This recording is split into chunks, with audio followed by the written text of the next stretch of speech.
Oke, selamat datang di pertemuan ke-10 mata kuliah Logika Matematika. Nah, di pertemuan ke-10 ini kita akan membahas tentang Rules of Replacement dalam pembuktian matematik. Nah, apa setelah minggu lalu kita belajar tentang Rules of Implication atau aturan implikasi. Nah, sekarang adalah aturan penggantian. Nah, apa sih bedanya di aturan implikasi dan aturan penggantian? Nah, di sini kita punya aturan penggantian yang pertama. Nah, di aturan penggantian itu, ketika kita punya P, maka kita bisa turunkan jadi negasi-negasi P. Oke, lalu sebaliknya kalau kita punya negasi-negasi P, kita bisa turunkan jadi P. Jadi nilai ini dan ini adalah ekuivalen. Nah, sedangkan di di rule of implication kemarin, misalkan saya punya P dan Q gitu ya, yang pertama. Nah, itu kita bisa turunkan dia jadi P dan Q juga bisa kita turunkan jadi Q gitu ya. Oke. Nah, ini adalah di conjunction kan. Nah, tetapi kita tidak bisa membalikannya, tidak bisa dari P ke P dan Q gitu ya. Misalkan ini satu, ini dua, ini misalkan ini satu conjunction gitu. Nah, itu tidak bisa gitu ya. Tetapi kalau misalkan ini tidak bisa. Tetapi kalau misalkan di rule of replacement ini, kalau saya punya misalkan di satu adalah P, lalu di dua saya bisa tulis negasi-negasi P dengan berarti satu double negation gitu ya. Atau sebaliknya ketika saya punya satu negasi-negasi P, di dua saya bisa tuliskan P dengan satu double negation gitu ya. Jadi di rule of replacement ini dia berlaku kebalikannya, mau dari sini ke sini atau dari sini ke sini. Sedangkan di rule of implication itu hanya dari atas ke bawah misalkan, atau dari sini ke sini. Gitu ya. Paham ya? Oke, double negation ini sebenarnya udah digunakan di pertemuan sebelumnya ya, dengan menyatakan pernyataan dengan nilai kebenaran yang sama. Nah, ini contohnya adalah saya punya dua pernyataan, yaitu negasi P maka negasi P atau Q, dan yang kedua adalah negasi-negasi P atau R. Saya salah ngomong. Nah, dari dua pernyataan ini diminta untuk menyimpulkan dia menjadi P.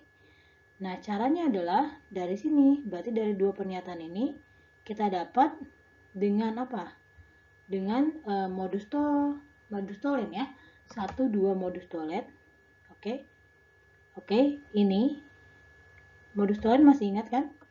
Modus tolen P maka Q, kita punya negasi Q, maka diperoleh negasi P. Nah, di sini kita punya negasi-negasi P atau R ini ya. Negasi-negasi P atau R.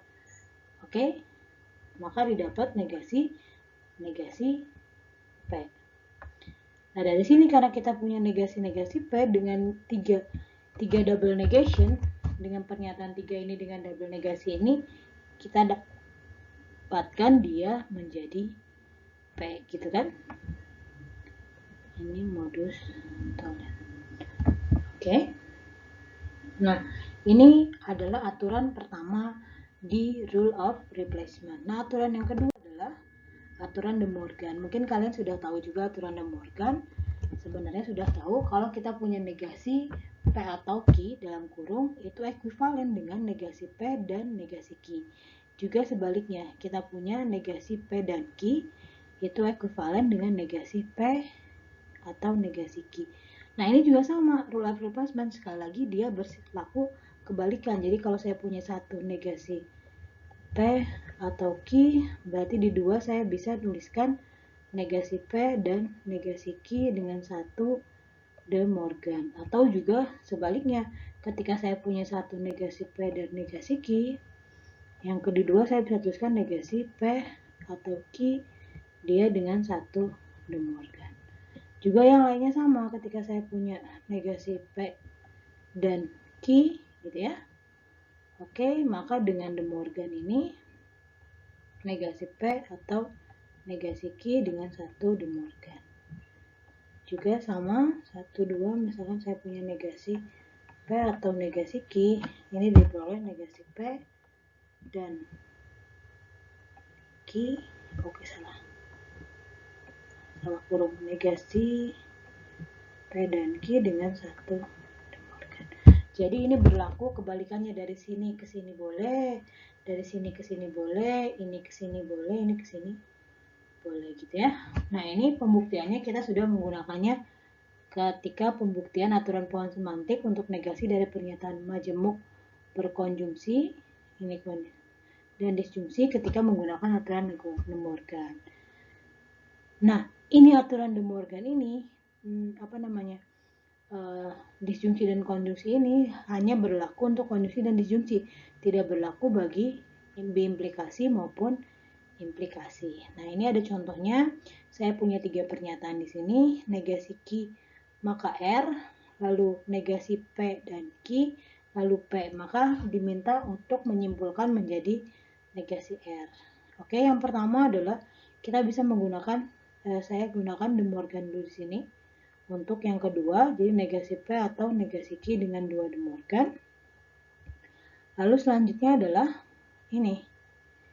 Kita bisa memanfaatkan dengan disjunktif silogisme, karena kita punya di sini adalah kita punya negasi P atau negasi Q, di sini kita punya P. Oke, ingat lagi bunyi DS itu apa sih? Bunyi disjunktif silogisme itu dia bilang kalau kita punya PQ, kita punya negasi P, maka kita dapat peroleh jadi Q ya.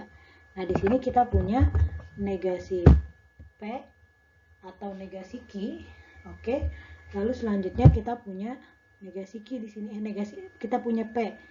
Oke, ini berarti yang ini dia negasikan, berarti kita dapat peroleh dia menjadi negasi Q gitu ya.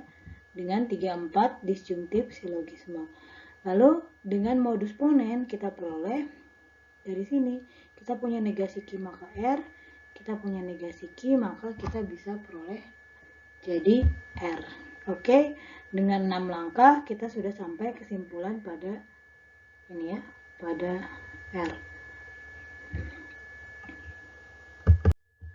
Nah, untuk penggunaan De Morgan itu, kita bisa memanfaatkan konjungsi dan konstruktif dilema untuk persiapan menggunakan De Morgan.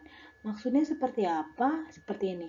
Kita bisa, kalau kita punya pernyataan 1 negasi P, pernyataan 2 negasi Q, maka dengan conjunction kita dapat negasi P dan negasi Q kan? Oke. Nah, dari sini, dari setelah conjunction kita bisa menggunakan De Morgan untuk dapat negasi P atau negasi Q. Oke. Ini ya, ini salah nulis ya. Negasi P dan negasi Q. Lalu dengan conjunction dengan De Morgan kita dapat negasi P atau Q gitu ya. Nah, dengan konstruksi dilema yang sebelah kanan juga mirip. Kita punya P maka negasi Q dan R maka negasi S. Oke. Lalu kita punya P maka R. Maka dengan konstruktif dilema, diingat lagi konstruksi dilema, maka kita dapat negasi Q atau negasi S.